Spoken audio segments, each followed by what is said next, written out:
किसका पूजन करने आए हो? आपको पता है आज का दीपक कुछ तो आगे वो कह रहा है, कहाँ चले ले चंदन अक्षत, बगल दबाए मृगछाला। कहाँ चली वो सजी आरती, कहाँ चली जूही माला। ले मोजी उपवीत मेखला, कहाँ चले तुम दीवाने। और जल से भरा कमंडल लेकर किसे चले तुम नहलाने। पूछ रहा है वो, ये जल का कमंडल लेके जा रहे हो, किसको नहलाने के लिए जा रहे हो? आखिर तुम जा कहाँ रहे हो? और झूमते हुए जा रहे थे मस्ती से।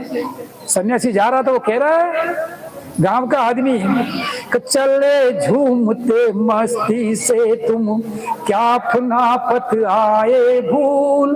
कहाँ तुम्हारा दीप जलेगा, कहाँ चढ़ेगा माला फूल। इधर प्रयाग न गंगा सागर, इधर न रामेश्वर काशी। और कहाँ किधर है तीर्थ तुम्हारा, कहाँ चले तुम सन्यासी। इधर प्रयाग न गंगा सागर न रामेश्वर न काशी, इधर कुछ भी नहीं है, तुम जा कहाँ रहे हो आखिर? तो क्या कहा गया? वो कह रहा है इधर प्रयाग न गंगा सागर, इधर न रामेश्वर काशी। कहाँ किधर है तीर्थ तुम्हारा, कहाँ चले तुम सन्यासी। तो सन्यासी कह रहा, बहुत अच्छी बात कह रहा है, कि मुझे न जाना गंगा सागर, मुझे न रामेश्वर काशी। तीर्थराज चित्तौड़ देखने को मेरी आंखें प्यासी।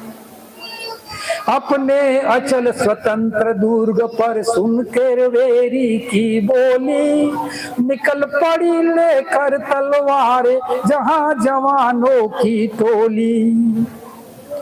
जहां आन पर माँ बहनों की जला जला पावन होली। वीर मंडली गर्वित स्वर से जय माँ की जय जय बोली।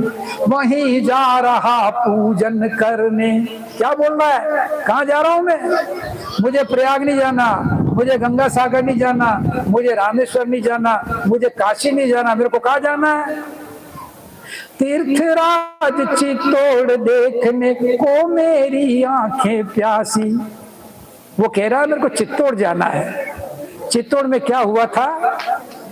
हमारी वीरांगनाओं ने युद्ध के अंदर उनके पति जब चले गए, शहीद हो गए, उन वीरांगनाओं ने क्या किया? अपने आप को जलती हुई अग्नि में डाल दिया और अपने आप को क्या कर दिया?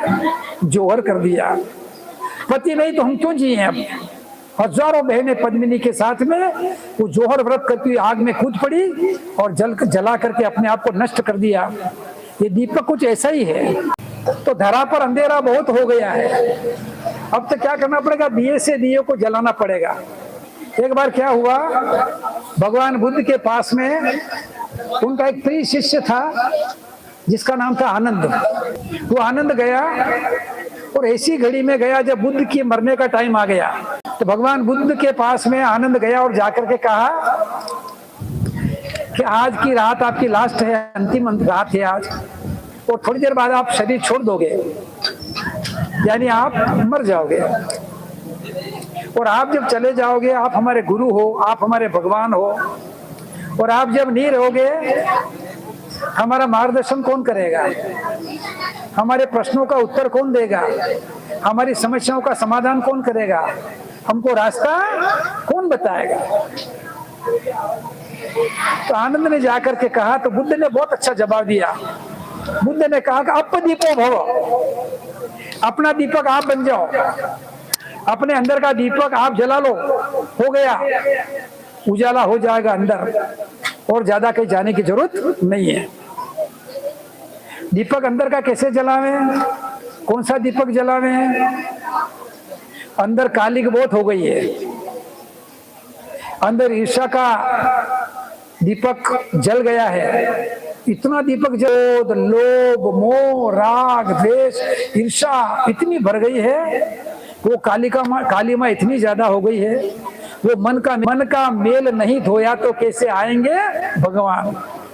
अगर भगवान को बुलाना चाहते हो ना तो ऊपर से कन्नेरे मल मन जन सो मोहि पावा। तेरे को कभी पा सकता बिल्कुल नहीं है। आपको भगवान को पाना है कि नहीं पाना है? पाना है ना भगवान को। भगवान को पाने का तरीका मैं आज आपको बताऊंगा। तो भगवान को प्राप्त कैसे किया जा सकता है? एक बार क्या हुआ, एक नारायण नाम का बच्चा था, 12 साल का लड़का था, महाराष्ट्र का रहने वाला, और उसकी शादी की तैयारी चल रही थी। दुल्हन मंडप में बैठी हुई थी, बाराती भी बैठे थे, घराती भी मंडप में बैठी हुई थी, बाराती भी बैठे थे, घराती भी बैठे थे। घराती जानते हो ना, घर वाले। बाराती मैंने बाहर वाले। और पूरी जानते हो ना, घर वाले। बाराती मैंने बाहर वाले। और पूरा मंडप सजा हुआ था, बैंड बाजे भी बज रहे थे। और नारायण आया दूल्हा बन करके, ऊपर सिर पे सेहरा बांध रखा था, अच्छे कपड़े पहन रखे थे दूल्हे वाले, और आकर के दुल्हन के पास बैठने की तैयारी हो रही थी। और पंडित ने आवाज लगाई। पंडित बोला सावधान। पहले भी बोला कई बार, कितनी सजा करा दी पंडित ने, पहले वाला कोई सचेत नहीं हुआ। पर इस नारायण ने वो बात सुनी, सावधान क्यों कहा गया, एकदम सचेत हो गया वो। तो उसको ध्यान आया कि 84 लाख योनियों में भटकने के बाद ये इंसान का शरीर मिला है हमको, पता है ना आपको। इससे पहले कभी कुत्ता रहे, कभी बिल्ली रहे, कभी घोड़ा रहे, कभी ऊंट रहे, कभी गधा रहे, कभी सुअर रहे, कभी चींटी रहे, कभी हाथी रहे। इसी 84 लाख योनियां हम गुजार चुके हैं। 83 लाख 99,000 और 999 योनियों में भटकने के बाद ये इंसान का शरीर मिला है। और ये शरीर जब जाएगा ना, तो उसके बाद क्या बनेंगे इसका कोई ठिकाना नहीं है। और ये जाएगा, ये बात भी बिल्कुल तय है। ऐसा तो नहीं अपने गांव में कोई आज दिन तक मरा ही नहीं, ऐसा कोई आदमी है, कोई औरत है अपने गांव में? कोई 100-150 साल हो तो मरी नहीं कोई औरत, कोई आदमी ऐसा है कि मरा ही नहीं अभी तक? सबको मरना पड़ा है। 100 साल में मरता है, कोई किस्मत वाला होता है, अच्छा जीवन जीता है, कोई 50 में मर जाता है, कोई 25 में मर जाता है, और कोई तो कैसा होता है पैदा हुआ उसी समय मर जाता है, और कोई पैदा होने के पहले ही माँ के पेट में मर जाता है। तो हमारी जो जिंदगी है इसका कोई ठिकाना नहीं है। क्या भरोसा है इस जिंदगी का, साथ देती नहीं कि है किसी का साथ नहीं देती। तो नारायण के दिमाग में एक बात आई, ये पंडित जी ने सावधान क्यों कहा, कोई कोई कारण होना चाहिए। और वो सचेत हो गया बच्चा, और उसको याद आई बातें। तो मेरे को जीवन बड़ी मुश्किल से मिला है, 83,99,999 योनियों में भटकने के बाद में, और इसके बाद में हो सकता है मैं कीड़ा मकोड़ा बन जाऊं, हो सकता है मैं हाथी बनूं, चींटी बनूं। ये जीवन बहुत अनमोल है। और जो मैंने शादी कर दी, दुल्हन आ जाएगी, बच्चा होगा, उसकी फिर शादी होगी, उसका फिर बच्चा होगा, फिर एक लंबा चौड़ा काम हो जाएगा, और मेरी जिंदगी क्या हो जाएगी, कोल्लू के बेल की तरह गाड़ी में पिसता हुआ इस घर के अंदर में कैद हो जाऊंगा। तत्काल बालक सावधान हो गया। और सावधान होकर क्या किया बालक ने, सिर के ऊपर बांधा हुआ जो मुकुट था वो मुकुट उठा करके फेंक दिया। कपड़े पहने थे बढ़िया, कपड़े निकाल के फेंक दिए, और दौड़ लगाई, और दौड़ लगा के गया तो इतना दूर चला गया कि महाराष्ट्र के अंदर एक पंचवटी नामक जगह है, उस जगह में एक टापली नामक गांव में गया। पूंजा जी आवाज आ रही है? इधर शोरगुल थोड़ा कम हो जाए तो समझ में आएगी बात। यहाँ दीपक जल जाने से, मंत्र बोल जाने से कोई फायदा नहीं होगा। अगर मेरी बात को समझा नहीं गया और जीवन में नहीं उतारा तो कोई फायदा नहीं। ये समझ लो पहले।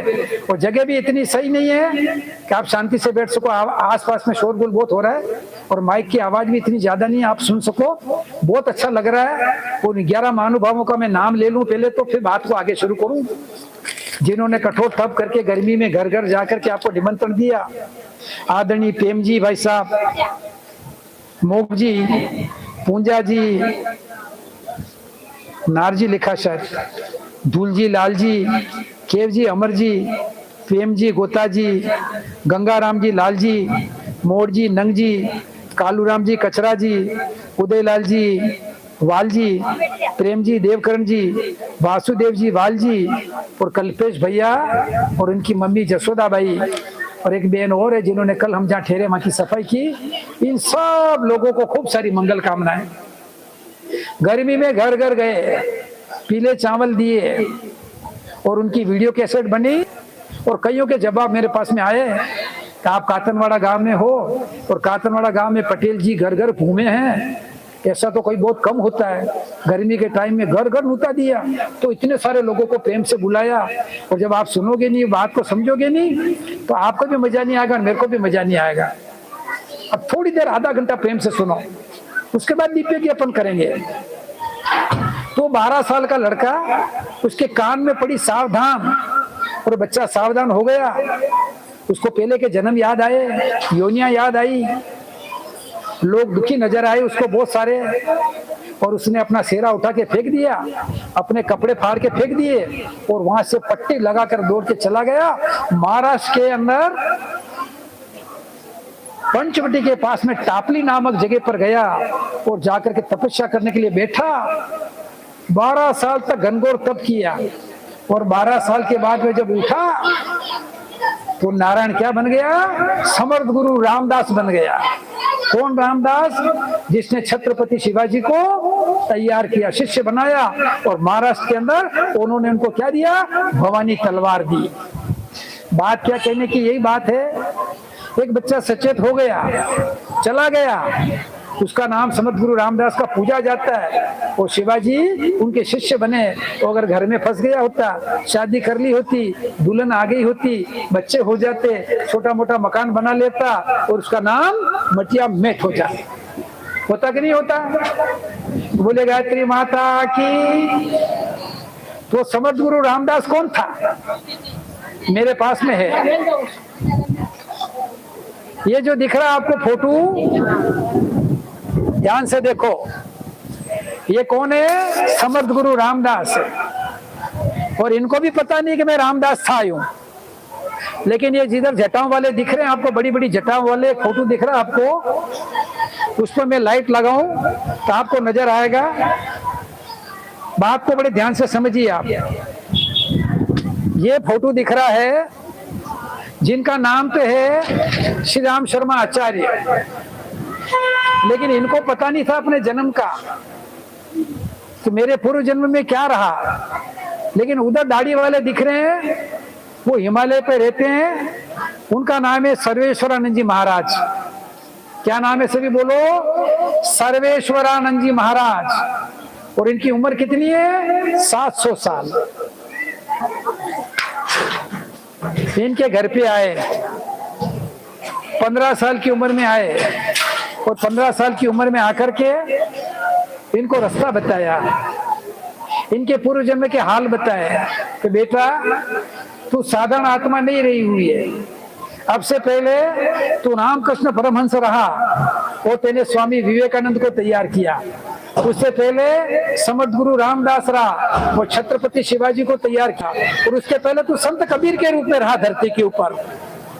तेरे जन्म 3 हो चुके पहले, और ये तेरा 4था जन्म है। और ये तू इस जन्म में तू ना श्री राम शर्मा आचार्य के रूप में ख्यात होगा, और मैं तुझे फिर मिलने आऊंगा। ऐसा कह करके दीपक के अंदर प्रकट होकर के दर्शन दे करके चले गए, हिमालय चले। धियो यो न प्रचोदया। अब ये बालक को 3 काम बताए गए। 24 लाख के 24 पुरुषण करने, जो की रोटी और छाछ खाना है, तो दीपक ले जाना, और दीपक बुझना नहीं चाहिए। और दीपक बुझ गया तो जितना भी तप किया, जितना जप किया, वो सब क्या हो जाएगा, खत्म हो जाएगा पीछे वाला, फिर नया करना पड़ेगा। देखो वही दीपक हम यहाँ लाए, इतनी देर में भी हम संभाल के नहीं रख सके, और दीपक क्या हो गया, बंद हो गया। यहाँ का दीपक कोई टेंशन नहीं है, दीपक बंद हो जाएगा, हवा चलेगी तो दीपक बंद हो जाएगा। यही बात हम निकालने आए हैं। कोई अपशकुन नहीं होता दीपक बुझने से। अभी आप जितने दीपक जलाओगे, सबके दीपक बुझ जाए तो कोई चिंता नहीं करनी है। दिवाली पे दिए जलाते हैं, ऊपर रखने जाते हैं, हवा आती तो बंद होते कि नहीं होते? हवा के सामने किसी का जोर चलता है क्या? ये कोई टेंशन मन में रखना नहीं, और बात को समझने का प्रयास करो। ये गए और इतना तप किया, और जब 40 साल की उम्र हो गई, जैसे 12 साल के बाद में नारायण क्या हो गया, समर्थ गुरु रामदास हो गया, वैसे इन्होंने भारी तप किया। और तप करने के बाद यह क्या बन गए, वेद मूर्ति, तपोनिष्ठ, पंडित और आचार्य बन गए। वेद मूर्ति किसको कहते हैं, जिसको ज्ञान हो वेदों का। इन्होंने वेदों को पढ़ा ही नहीं, वेदों पर भाष्य किया। चारों वेद, 18 पुराण, 108 उपनिषद, 20 स्मृतियां और 24 गीता को उन्होंने भाष्य किया, और 3200 किताबों को इन्होंने लिखा अपने वजन से ज्यादा। ऐसा धरती पर कोई कर नहीं सका। इतना ज्यादा लिख दिया, इतना ज्यादा लिख दिया कि एक आदमी अपनी जिंदगी में अगर पढ़ने का काम करे तो पूरी जिंदगी खत्म हो जाए तो पढ़ भी नहीं सकता। बहुत अद्भुत। व्यास जी ने भागवत को जब लिखाया तो गणपति जी ने उनका सहयोग किया, लेकिन पंडित श्री राम शर्मा आचार्य को किसी ने सहयोग नहीं किया। खुद लिखना, खुद सोचना और खुद उनको छपाना और लोगों तक पहुंचाने का बहुत भारी काम किया। और उन्होंने कहा मैं कोई व्यक्ति नहीं हूँ, मैं क्या हूँ, एक विचार हूँ, और अगर मैं पहुंच गया लोगों के पास में विचार के रूप में तो लोगों की जिंदगी को बदल दूंगा। मैं इस दुनिया को बदलने का जो दावा करता हूँ मैं अपने विचारों के आधार पर करता हूँ। इतने जोरदार विचार थे उनके। और उन्होंने कहा है कि है नहीं तलवार अपने हाथ में तो क्या हुआ, हम कलम से ही करेंगे सिर फिरों की सिर कलम। जो लोग सिर फिरे हैं, जो लोग सही रास्ते पर जा नहीं पा रहे हैं, जिनको सही रास्ता नहीं मिल रहा धर्म और अध्यात्म का, जिनके जीवन में भटकन आ गई है, उन भटके हुए को मैं क्या करूंगा, सही राह पर लाने का प्रयास करूंगा मेरे विचारों के आधार पर। और एक महिला है जिसका नाम है पूनम सिंह, जिन्होंने इनके ऊपर, इनके व्यक्तित्व कर्तृत्व के ऊपर पीएचडी करी है। कई लोगों ने पीएचडी कर ली इनके ऊपर, डॉक्टरेट की उपाधि मिली। उस महिला ने कहा है कि इनका साहित्य क्या है, जिसके अंदर मीरा सी दीवानगी है, दिनकर सी राष्ट्रीयता है, निराला सा निरालापन है, आचार रजनीश की भावनाओं की पकड़ है, और भारतेंदु हरिश्चंद्र की सर्वांगीणता की झलक जहाँ पर मिलती है। ऐसे वेद मूर्ति बन गए, वो तपोनिष्ठ बन गए, 24 लाख के 24 प्रोचन किए, जो की रोटी अखंड दीपक जलाया, और 4 संयम किए जीवन के अंदर, इंद्रिय संयम किया। हमारी इंद्रिया कंट्रोल के बाहर है। आंख ये क्या करती है, बार बार मोबाइल की तरफ जाती है, मोबाइल देखती है। जितने बैठे उसमें आधे ज्यादा लोग ऐसे होंगे जो बार बार मोबाइल देखते हैं, चाहते कि नहीं देखें, संकल्प भी लेते हैं, और इसको देखने का मन होता है कि नहीं होता है। और कान वो सुनना चाहते हैं, कहीं झगड़ा हो रहा हो कान लगा के सुनेंगे, पड़ोस में क्या आवाज आ रही है, पड़ोस वाले पति पत्नी लड़ रहे हैं और आपस में क्या हो रहा है, चुप हो जाएंगे, एकदम सुनने का प्रयास करेंगे। और मुंह नहीं खाना चाहिए जो खाने का प्रयास करेगा।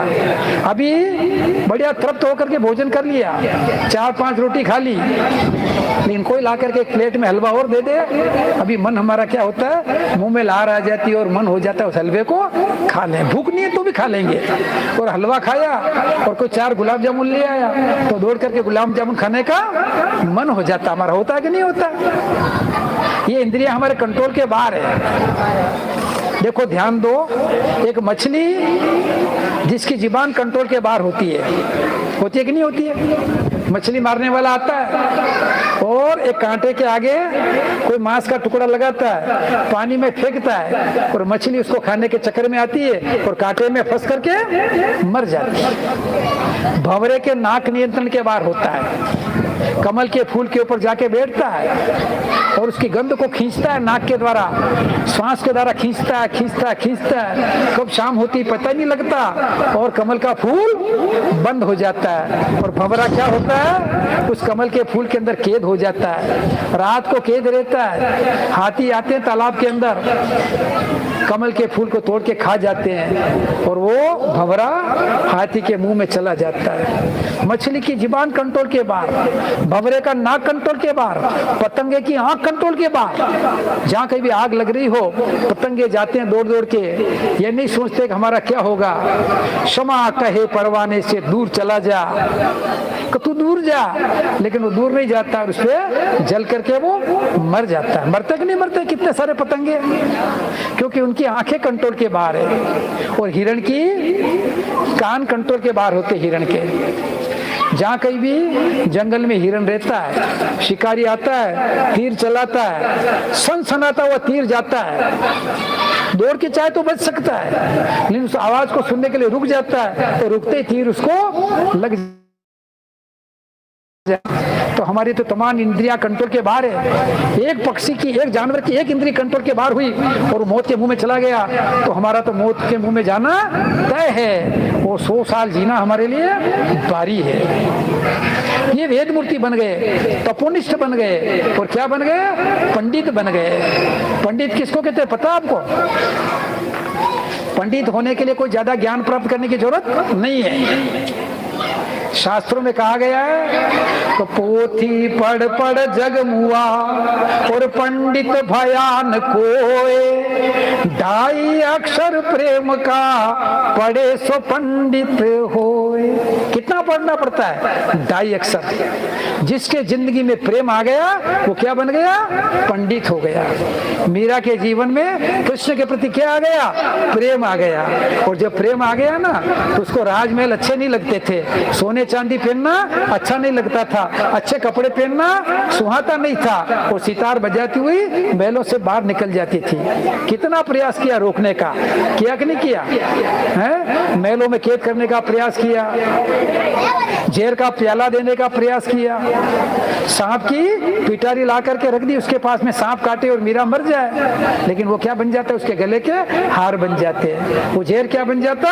अमृत बन जाता। क्योंकि मीरा की क्या थी? भक्ति कृष्ण भगवान के प्रति बहुत जबरदस्त थी। ये प्रेम कहलाता है। जिंदगी में 2 चीज है, एक को कहते हैं प्रेम, एक को कहते हैं परिग्रह। जो प्रेम के चक्कर में पड़ता है वो ज्यादा इकट्ठा नहीं कर सकता, और जो इकट्ठा करने के चक्कर में रहता है उसको प्रेम नहीं मिलता। एक महारानी थी, उसने अपनी वसीयत लिखी कि मेरे मरने के बाद मेरी कब्र बना देना और कब्र के ऊपर पत्थर लगा देना, और पत्थर के ऊपर लिखना इस कब्र में अथाह धन संपत्ति भरी पड़ी है, धरती का सबसे असहाय, सबसे गरीब व्यक्ति वो आए और धन संपत्ति को निकाल के ले जाए। एक बूढ़ा भीख मंगा पास में रहता था, जो भी गरीब उधर से निकलता भीख मांगने के लिए, वो बूढ़ा इशारा करता कि तू इतना गरीब है, मांगने जा रहा है, इस कब्र में बहुत है, धन संपत्ति ले जा, लेकिन कोई भी नहीं आया। बूढ़ा आदमी, वो भीख मंगा बूढ़ा होते होते इतना बूढ़ा हो गया, उसके मरने का समय आया और वो सोचने लगा कि मैं अपनी जिंदगी के अंदर उस आदमी को देख पाऊंगा कि नहीं देख पाऊंगा। किसको? उस आदमी को जो कब्र को खोदे। लेकिन एक दिन वो आदमी आ ही गया जिसने कब्र को खोद डाला। गरीबों ने तो नहीं खोदा, लेकिन एक आ गया और कब्र खोदा, तो खोदने के बाद एक अंदर पत्थर और निकला। उस पत्थर के ऊपर लिखा था कि जो कब्र में सोए मुर्दे को शांति से सोने नहीं देता, वो आदमी मनुष्य हो ही नहीं सकता। कब्र में पड़े हुए एक पत्थर लिखा था, पत्थर मिला अंदर, उसके ऊपर लिखा था, इबारत लिखी थी, जैसा बाहर लगा था वैसा अंदर भी पत्थर था। और पत्थर पे क्या लिखा था?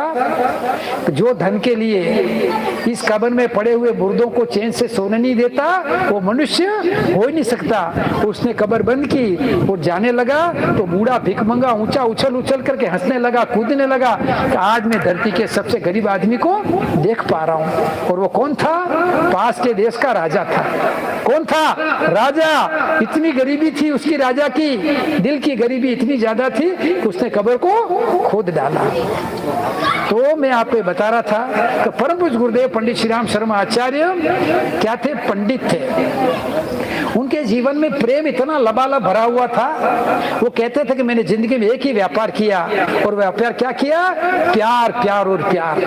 महंगे मूल्य पे खरीदना और सस्ते मूल्य पर बेच देना। मैं प्यार का सौदागर हूं। और प्यार के आधार पर कितने लोगों को इकट्ठा किया पता आपको? 16 करोड़। कितने शिष्य हैं उनके? 16 करोड़ शिष्य हैं इस धरती के ऊपर। 16 करोड़ शिष्य होते हुए भी कोई अहंकार जिसके जीवन में नहीं था। ऐसे वो क्या थे? पंडित थे और आचार्य कहलाए वो। उसने जो भी बात उन्होंने बताई वो आचरण से शिक्षा दी। और उन्होंने एक सपना देखा। क्या सपना देखा? कि मैं धरती पर स्वर्ग बनाना चाहता हूँ और मनुष्य में देवत्व का उदय करना चाहता हूँ, मनुष्य देवता बन जाए। और आप सबको देवता बनाना चाहते हैं। और आप सब देवता बनना चाहते कि नहीं चाहते हो? देखो हाथ खड़ा करो, कौन देवता बनना चाहता है? मैं अभी आपको बता रहा हूँ सूत्र, देवता बनना है तो आदमी लोगों को देवता नहीं बनना है क्या? आदमी देवता बनना नहीं चाहते? एक बार ऊंचा करो हाथ, बोलो युगाधिपति महाकाल की। अब शांत हो जाओ। अब थोड़ा वातावरण शांत हो गया, डेरी की भीड़ भी कम हो गई, आने जाने वाले भी कम हो गए। तो उन्होंने क्या किया?